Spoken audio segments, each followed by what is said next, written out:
வணக்கம் and welcome to cinema matrix. இந்த வீடியோவில் எதை பற்றி பார்க்க போகிறோம் அப்படின்னா, கமருதீன் வந்து இனிமேல் இந்த மாதிரி கேம் விளாட்லாம் அப்படின்ற மாதிரி ஒரு சில விஷயங்களை வந்து சொல்கிறாரு. என்ன சொல்கிறாரு அப்படின்றத டீட்டெயிலாக இந்த வீடியோவில் பார்க்கலாம். அதுக்கு முன்னாடி நம்மளோட சேனலில் சப்ஸ்கிரைப் பண்ணாமல் சப்ஸ்கிரைப் பண்ணி சப்போர்ட் பண்ணுங்கள். பிரவீன் வந்து பார்த்திங்கன்னா நிறைய பேர்த்த பற்றி வந்து பேசுகிறாங்க. எல்லாருக்கும் வந்து டிஃப்ரெண்ட் கேரக்டர் இருக்கும். ஒரு ஃபேஸில் ஒரு கேரக்டர் இருக்கும், இன்னொரு ஃபேஸில் இன்னொரு கேரக்டர் இருக்கும். பட் இங்கே பார்த்தோன்னா வீட்டுக்குள்ளேயே வந்து பார்த்திங்கன்னா ரெண்டு முகங்களை வச்சு நிறைய பேர் தெரிஞ்சிட்டு இருக்காங்க அப்படின்ற மாதிரி வியானாவை பற்றி வந்து பார்த்திங்க அப்படின்னா ஷேர் பண்ணிட்டு இருப்பார் வினோத் தந்தன் கமருதீன் கிட்ட பிரவீன் ராஜ். ஸோ அதுக்கப்புறம் வந்து பார்த்திங்க அப்படின்னா, ஆமாம் நானும் வந்து கேமை மாற்றணும், நானும் வந்து பார்த்திங்கன்னா நிறைய விஷயங்கள் பண்ணலான் இருக்கேன். இனிமேல் பாயிண்ட்டாக மட்டும் பாயிண்ட்டாக வந்து பேசணும். லைக் வளன்னு நிறைய விஷயங்கள் பேசாமல் பாயிண்ட்டாக மட்டும் பேசணும் அப்படின்ற மாதிரி கமருதீன் வந்து சொல்கிறாரு. ஸோ அவர் வந்து வீக் ஸ்டார்டிங்கில் வந்து பார்த்திங்க அப்படின்னா அந்த மாதிரி ரொம்ப ஃபீல் பண்ணி கேமராமேன் எல்லாம் நின்று நான் இப்படி தான் இருக்கேன், என்னால் மாற்றிக்க முடியல அப்படின்ற மாதிரி சொல்லுவார். அதுக்கப்புறம் அந்த 2 நாள் தான், 3ஆவது நாள்லேருந்து அவர் வேலையை ஆரம்பிச்சிருவார். ஸோ அந்த மாதிரி இந்த வாரமும் வந்து பார்த்திங்கன்னா இனிமேல் பாயிண்ட்டு மட்டும் பேசலான் இருக்கேன், இந்த பாயிண்ட்டுக்கு இது தான் அப்படின்ற மாதிரி தெளிவாக பேசலான் இருக்கேன், அந்த மாதிரி ஒரு கேம் தான் விளையாடலாம் அப்படின்ற மாதிரி இருக்கேன் அப்படின்ற மாதிரி சொல்லுவார்.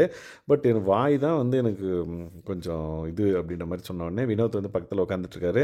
மச்சான், இந்த படத்துலலாம் வந்து இப்போ பாம்புக்கு வாயை தைச்சி எடுத்துகிட்டு போவாங்கள்ல, அந்த மாதிரி நீ எதாவது பண்ணிக்கோ, பேசாமல் வாயை தைச்சிக்கோ அப்படின்னோடனே பிரவீன் ராஜு சிரிக்கிறார், வினோத்தும் வந்து சிரிச்சிட்ருக்காரு. பட் கமருதீன் வந்து பார்த்திங்க அப்படின்னா அதையே வந்து சீரியஸாக எடுத்துகிட்டு ஒரு டைலாக் வந்து விடுவார்.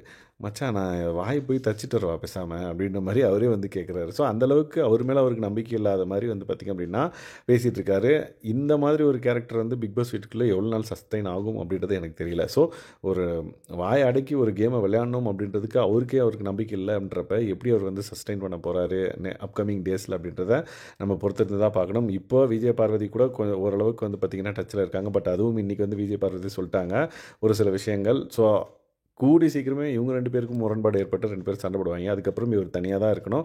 அப்போ என்ன பண்ணுவாருன்னு தெரியல. பட் இவர் சொன்ன மாதிரி வாய் அடக்கி பாயிண்ட்டாக மட்டும் பேசினாருனாலே இவருக்கு நல்லா ஸ்கோர் பண்ணலாம். லைக் சபரி வந்து விஜய் பார்வதி வந்து பார்த்திங்கன்னா இப்போது -100 நெகட்டிவில் இருக்காங்க.